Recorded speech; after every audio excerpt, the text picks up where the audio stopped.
With one of the best rogue galleries in all of comics, Spider-Man has no shortage of supervillains itching to go toe-to-toe with everyone's favorite web-slinger. They've even been known to form Spider-Man-hating clubs like the Sinister Six and the Sinister 12. Not every villain makes it into these Spider-Man-hating groups, though, but that doesn't mean they're not a threat. Here are some Spider-Man villains that deserve much more attention.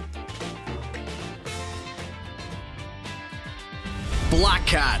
One thing about Spider-Man villains is their tendency to become anti-heroes in their own right, or at the very least, struggle with their own villainness. That's certainly true for the on-again, off-again baddie Felicia Hardy, aka the Black Cat. Felicia decided to go into the family business of sneaking into places and stealing stuff, creating her Black Cat alter ego to break her dad out of prison. This puts her in the path of the friendly neighborhood Spider-Man. While they remain on opposite sides of the law, Hardy takes a shine to the wall-crawling superhero. It became more than infatuation, though, as the two adversaries begin a relationship. Unfortunately, Peter Parker has a rough time with girlfriends, and this would be no different. It turns out that while Parker can be his Spider-Man self around Hardy, she's not that into Peter Parker. Black Cat and Spider-Man have come together and broken apart more than a few times over the years, with Hardy eventually returning to her cat-burgling ways, much to the frustration of Parker, who's convinced there's good in her. That's what makes her such a compelling villain for Spider-Man.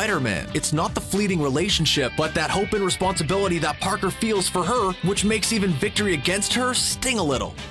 Hobgoblin. After the Mean Green Machine was responsible for the death of Gwen Stacy, Norman Osborn also lost his life. While death is rarely permanent in the comic books, deaths in the Spider-Man comics tend to have an effect on Peter Parker's character. While Norman did come back eventually, he managed to stay dead for over 2 decades. That didn't mean Spider-Man didn't live a life free of rocket sled riding baddies. Unwilling to bring Norman back to life, Spider-Man writers introduced Roderick Kingsley, a Norman Osborn fanboy who finds Osborn's old gear and makes a few tweaks to become the Hobgoblin. Various others have worn the Hobgoblin mask over time, all of them putting Spider-Man at the top of their list and making life difficult for Parker. Kingsley eventually hung up his mask for a franchise fee from the last Hobgoblin, Phil Urich. Jackal. Peter Parker wasn't the only one who loved Gwen Stacy. She had another admirer in the form of Miles Warren, a biochemist and assistant to High Evolutionary. Warren holds Spider-Man responsible for Gwen Stacy's death, something that he and Parker share in common. While he adopts a Jackal costume, complete with claws for fighting after the man-Jackal he created with High Evolutionary killed his family, it's not the physical threat to Spider-Man that makes the Jackal stand out so much. Working off the successful cloning of a frog by his lab assistant, Warren tricks him into cloning both Gwen Stacy and Peter Parker in order to undo the damage done and to get revenge on Spider-Man. He only manages to get close once, creating another incredible Spider-Man villain in the clone Kane. He doesn't stop at clones of Spider-Man, though. He also clones himself as sort of backup, which sets up a seemingly never-ending stream of Jackals all bent on avenging Gwen Stacy. Chameleon.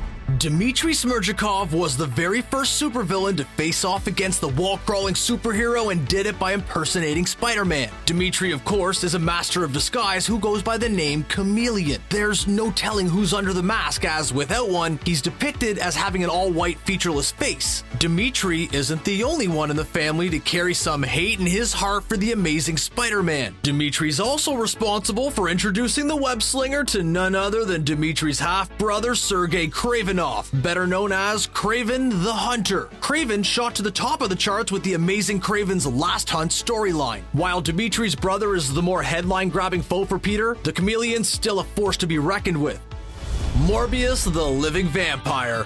Some villains keep you up at night wondering what they'll do next, and then there are those who keep you up at night because they're pure nightmare fuel. The latter comes in the form of one Dr. Michael Morbius, also known as Morbius the Living Vampire. While Dr. Morbius' misguided science experiment turns him into something that resembles a vampire in every way, his existence also leads to the rise of actual vampires in the Marvel Comics. Most of Morbius' early battles with Spider-Man were over trying to find a cure for his condition that ends up going wrong in various horrifying ways. Morbius is another villain to take on the role of Dark Horse hero. Morbius has since gone on to star in his own series and adopted an anti-hero persona, which also isn't uncommon with Spider-Man villains.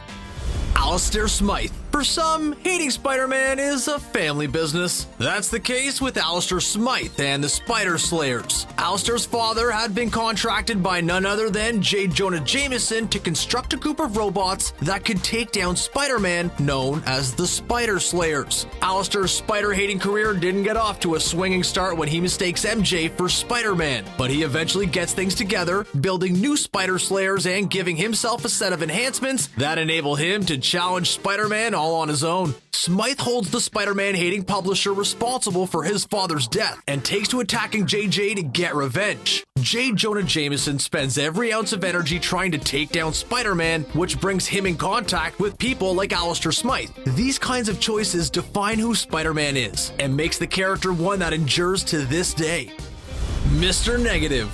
Martin Lee is a refugee who found his way to New York after a black market slave ship runs ashore due to the crew perishing in a storm. A humble man, he worked his way up the ladder in New York and became a renowned philanthropist and founder of the food emergency aid shelter and training facility known as Feast, which is a nice story, and hardly one you'd think would end up on Spider-Man's enemies list. That's because it's not really true. There was a Martin Lee, but he's not the one who made it off the ship. Instead, it was an unidentified member of the gang that ran the ship who had taken Martin Lee's identity. This still isn't enough to run afoul of the friendly neighborhood Spider-Man, though. That comes through tests of the dangerous Magia drug. Marvel fans would recognize that as the drug that created Cloak and Dagger, but this time both the light and dark powers reside in the same person, creating both the ability to heal and destroy. The central driving force behind Parker and his Spider-Man lifestyle is that he has a responsibility to do good in this world, much like the slightly fictional Martin Lee, and to stop evil, like the slightly less fictional Mr. Negative. Tombstone.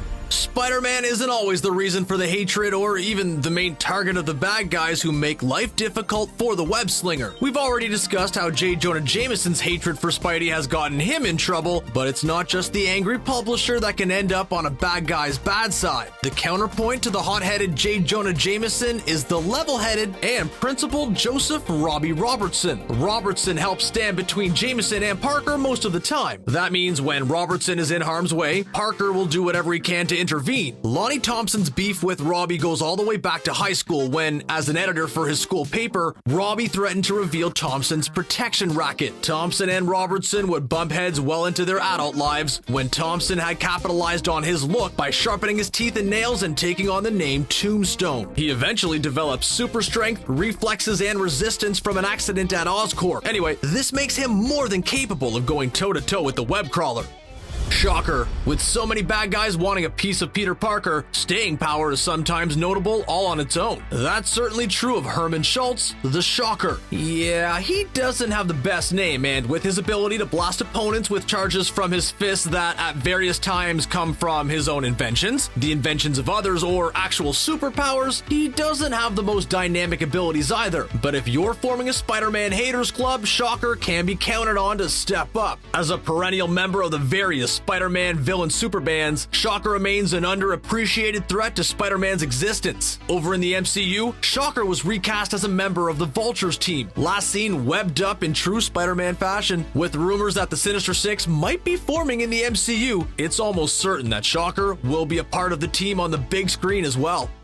Mysterio. Come July, moviegoers are going to be introduced to Jake Gyllenhaal's portrayal as one of Spider-Man's longest-running and underappreciated villains, Mysterio. Quentin Beck began his life as a special effects artist and stuntman before he turned to a life of crime and Spider-Man arching. He uses those skills he developed in his failed bid for big screen fame to build his Mysterio suit, complete with gas dispensers that dull Spider-Man's spider sense and dissolve his webbing. Mysterio's biggest and best go-to move, however, is to create convincing illusions that make Spider-Man and his other foes believe something else is going on. In the Old Man Logan timeline, it's Mysterio who convinces Logan that the X-Men are a bunch of villains who Logan then kills, only to discover too late that it was a trick by Mysterio. When Mysterio is involved, seeing should never be believing. Whatever his plan in Far From Home is, it's bound to not be what it seems.